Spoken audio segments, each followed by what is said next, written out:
Vande Bharat train का एक छोटा सा रेलवे में अभी भी हमारे ट्रैक्स ग्राउंड पे है, सरफेस पे है। देश के करीब करीब सभी जगह सरफेस पे ट्रैक्स है। इसके कारण कैटल हिट की एक प्रॉब्लम रहती है, लेकिन उससे उस समस्या को सॉल्व करने के लिए डिज़ाइन, जितने भी ट्रेन्स का डिज़ाइन है वो उसी तरह से किया गया है। जैसे आपने देखा, कल अगर एक हादसा हुआ तो तुरंत बॉम्बे पहुंचते ही ट्रेन का तुरंत वापस रिपेयर भी हो गया। तो डिज़ाइन इस तरह से किया हुआ है कि इन हादसों के साथ भी हम कोई तकलीफ नहीं हो, कहीं पे कोई मेजर डैमेज। देखो, ट्रेन बहुत मजबूत है और जो सामने वाला फ्रंट होता है वो फ्रंट इसी हिसाब से डिज़ाइन किया जाता है कि अगर बाय चांस कहीं पे टकराया जाए तो केवल फ्रंट पोर्शन हटे और उसकी जगह नया फ्रंट लग जाए। ट्रेन अपनी तरफ से पूरी तरह से मजबूती से बनती है। ये सारी ग्लोबल डिज़ाइंस हैं, इसी तरह से ग्लोबल डिज़ाइन सभी ट्रेन्स का बनता है।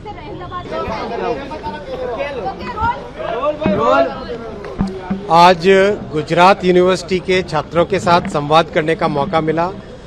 सारा फोकस था किस तरह से देश के भविष्य के निर्माण में, किस तरह से प्रधानमंत्री श्री नरेंद्र मोदी जी की दूरगामी सोच है, जो नई टेक्नोलॉजीज़ आ रही हैं, चाहे वंदे भारत ट्रेन हो, नए स्टेशंस का निर्माण है, बुलेट ट्रेन का किस तरह से निर्माण हो रहा है, 5G टेक्नोलॉजी में किस तरह से हिंदुस्तान के designed radio equipment, core network equipment, उन सब का उपयोग होगा। सेमीकंडक्टर में किस तरह से देश में सेमीकंडक्टर मैन्युफैक्चरिंग की फैसिलिटी आए, और खुशी की बात है कि वो गुजरात में बनेगी पहली सेमीकंडक्टर मैन्युफैक्चरिंग फैसिलिटी। वो सब छात्रों के साथ आज संवाद करने का मौका मिला और सबसे अच्छी बात थी, छात्रों ने सबने कहा कि हमें एक 5G की लैब चाहिए, ऐसी लैब जिसमें हम 5G के नए नए एक्सपेरिमेंट्स कर सकें और 5G का उपयोग करके किस तरीके से नए प्रोडक्ट्स बना सके, नए स्टार्टअप्स लॉन्च हो सके, नए तरीके के सॉल्यूशंस बना सके।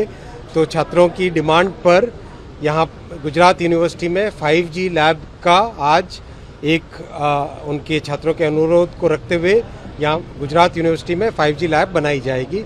वो भी एक निर्णय किया गया सबके साथ मिलकर। बुलेट ट्रेन का काम बहुत तेज़ी से चल रहा है। 92 किलोमीटर्स के पिलर्स अभी तक बन चुके हैं। करीब करीब हर जिले में काम तेज़ी से चल रहा है। 8 की 8 नदियों पर पुल का निर्माण तेज चल रहा है।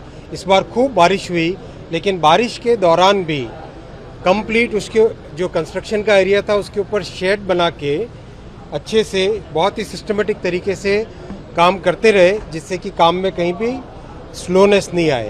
तो बहुत तेजी से काम चल रहा है। और अब तो महाराष्ट्र में भी की तरफ से अगर आप आगे बढ़ रहे हैं तो क्रूड का जो भारण कम हो सकता है, उस पर क्या कहना चाहेंगे? बहुत अच्छी बात है कि देश में करीब करीब 90% रेलवे का इलेक्ट्रिफिकेशन हो चुका है अभी, और इसके अलावा भी जो बाकी छोटे छोटे कहीं बीच बीच में सेक्शंस बच गए, करीब करीब हर हफ्ते हर महीने नए सेक्शंस कमीशन हो रहे हैं। यानी देश में अगले साल के एंड तक करीब करीब पूरे देश में रेलवे के जितने मेन लाइन ब्रॉड गेज है वो सारा का सारा इलेक्ट्रीफाई हो जाएगा। सर, रेलवे ट्रैक क्लियर रहे